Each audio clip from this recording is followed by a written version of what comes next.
Bella. Welcome to Bella Uncinetto. I'm Christina, and I'm so glad that you're here with me today.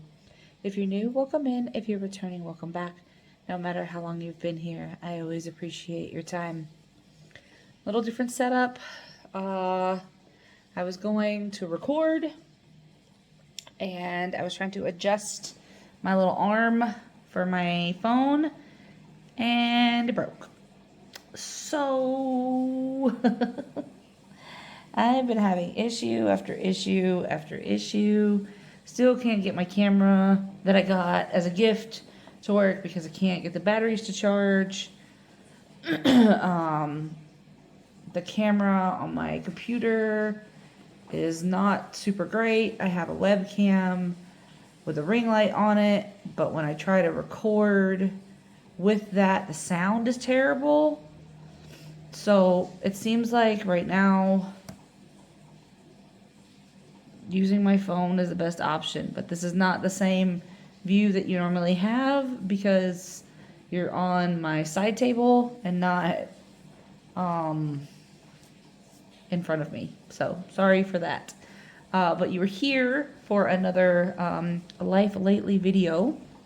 Now this is going to be a couple of questions, maybe more than a couple, because some of them are kind of linked and I want to try to address them all kind of at the same time.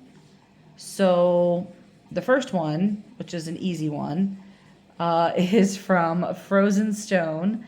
And anyone that I mention as a subscriber or as a content creator, if you've asked a question in the initial video, these are the ones that I'm replying to. So I will link your channel down below, even if you don't have content. So I was asked what the stitch was in the blanket behind me on the couch. So there are actually two blankets.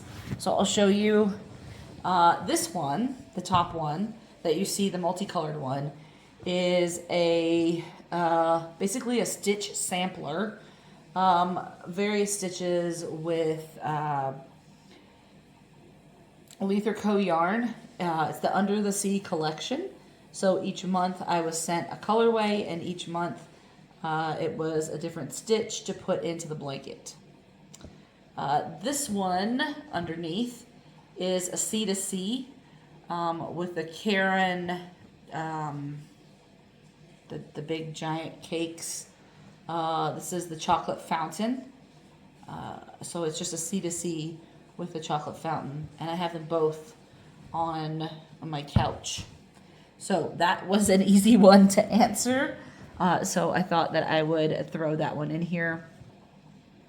So thank you for your question, Frozen Stone. So the next ones are related because Sharon asked two questions. If you could try any other craft, what would it be and why?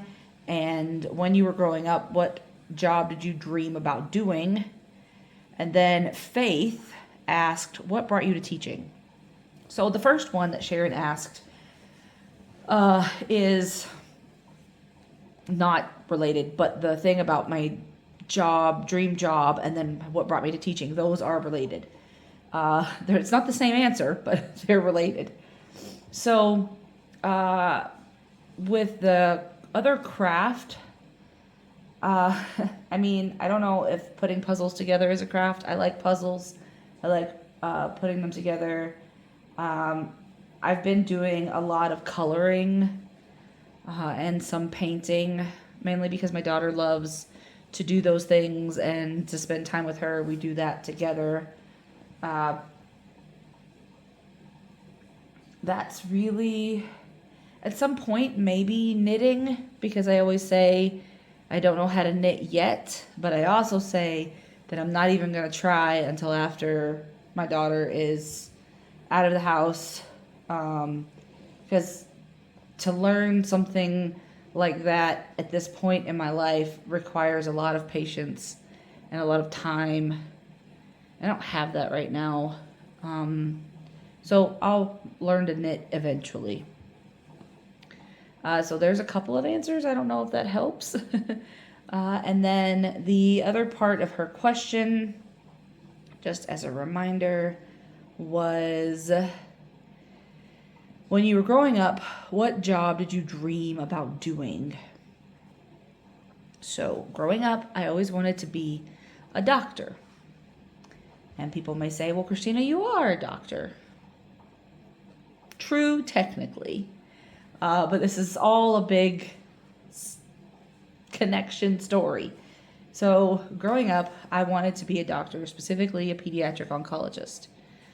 I knew that that's what I wanted to do from a very early age. I wanted to work with children. I wanted to help them. I wanted to make them feel better, do everything that I could to take care of them. That's what I wanted to do.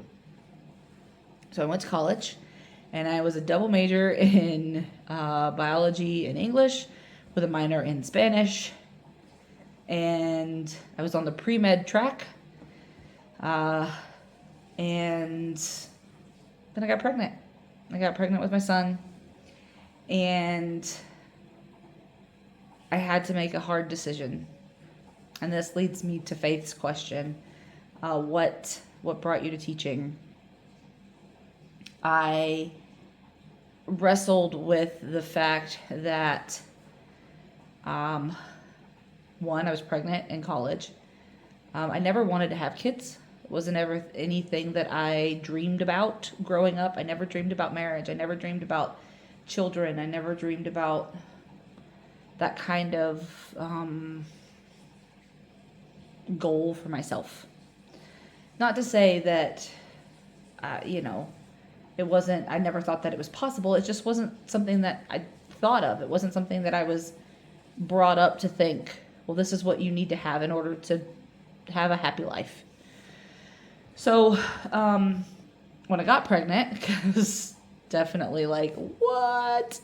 Because I'd always told my mom that if she was going to have grandchildren, she better adopt a kid because she wouldn't have any from me. So I got pregnant, and then I had to seriously reevaluate and say to myself, okay, I'm pregnant. What do I do? And I made the decision that if I was going to have a child, I was going to raise the child. Because, and I'm not saying it's impossible to do pre-med and to have a child, but I knew that in his well, I didn't know it was a boy at the time, but I knew that in my child's formative years, I was going to be busy. And it's not to say I wasn't busy as a teacher, but I wasn't even finished with undergrad, and then I had med school, and then I had all of the other steps that go into be a doctor, and I wasn't going to have a job until I was 30. Like, I wasn't going to have a solid paying job until I was 30. Minimum. Because after all the internships and all of the everything, you're usually in your 30s by the time you find a job as a doctor. And I just thought to myself, okay, what can I do that is still following the dreams that I wanted to have of being able to help children and do all of those things, but then I can also be there for my child. Because a lot of people that I knew that were in the pre-med track were talking about, yeah, my mom's going to take my kids for, all of these times when I'm going to be doing this. And if I have to travel and go to a different hospital for this and for that. And I was like, I am not prepared for that. So I just looked at my options and said, again, how can I still achieve my dreams and the goals that I have for myself as a person and as an individual in this world, and take care of this child that is now in my belly. And teaching was the option that I chose. There were other options that I had thought about. You can do like social work, and there's all different things that you can do, but teaching allowed me and has allowed me to have time with my kids, because I only work technically 9.25 months. So I'm able to do things with them and be a part of their lives. And even when my daughter came along, of course, I was firmly entrenched in my career, but I definitely do not regret my decision. Do not regret my career choice. And I decided then also that I was still going to be a doctor. It was just not going to be a doctor that could give you medication. So I set a list of goals for myself that I wanted to achieve, and I have hit all but one of them. I wanted to become a national board certified teacher, and when I was going through all of the process of all of the different things that I wanted to do in my career, I said to myself, okay, well, I'm at a crossroads. I can do my PhD because I had my master's, or I could do national board certification. And I applied for both, right? Because you don't know that you're going to get in. And I was accepted into the PhD program, and I missed the national board application by 2 points. And I thought to myself, okay, well, I'll get my PhD and I'll go that route because that's the one that happened. And then I'll come back to national boards. Well, that did not work out because I got my PhD, and then within a year after I got my PhD, I was moving to North Carolina. And then the world shut down, and then I got a job in Sicily. And in Dodea, where I work now for the military schools, it's not, national board certification is not something that is like strived for. So I'm pretty happy with where I am. So maybe if I ever end up back in the States or something like that, where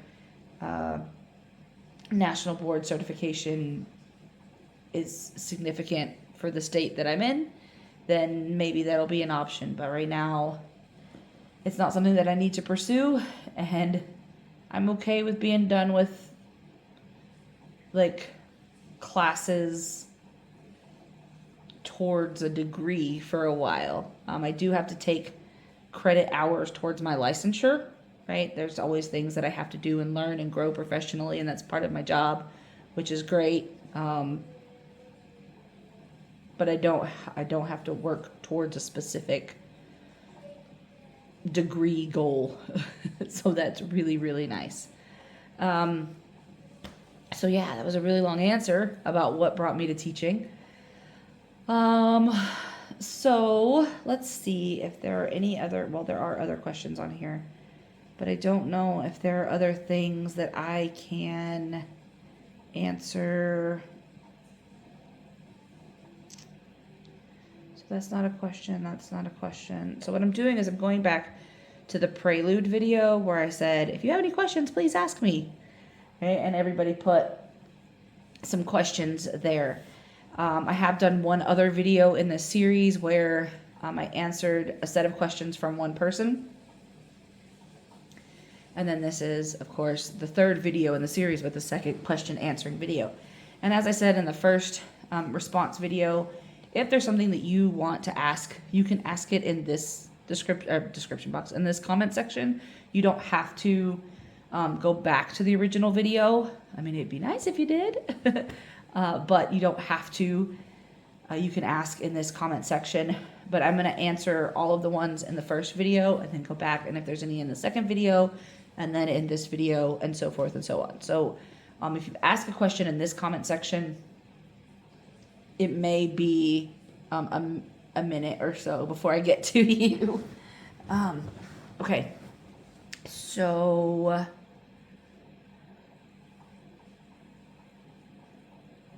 Okay, so this is from Yolanda Perkins.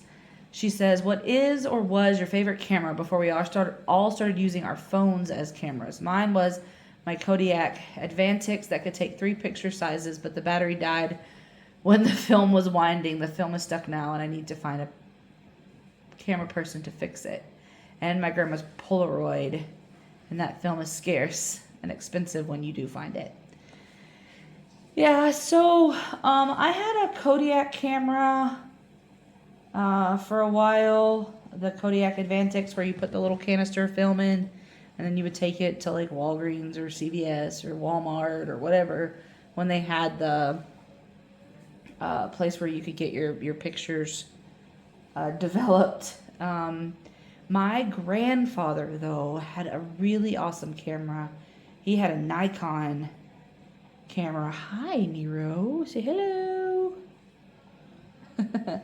He had a Nikon, and I always aspired to have one, but they were so expensive, and it wasn't anything that I knew, especially as a kid, that I could afford. And then as cameras have developed and evolved, and you have so many things just in the little device that you carry around with you, your cell phone, it's not super necessary to have one anymore.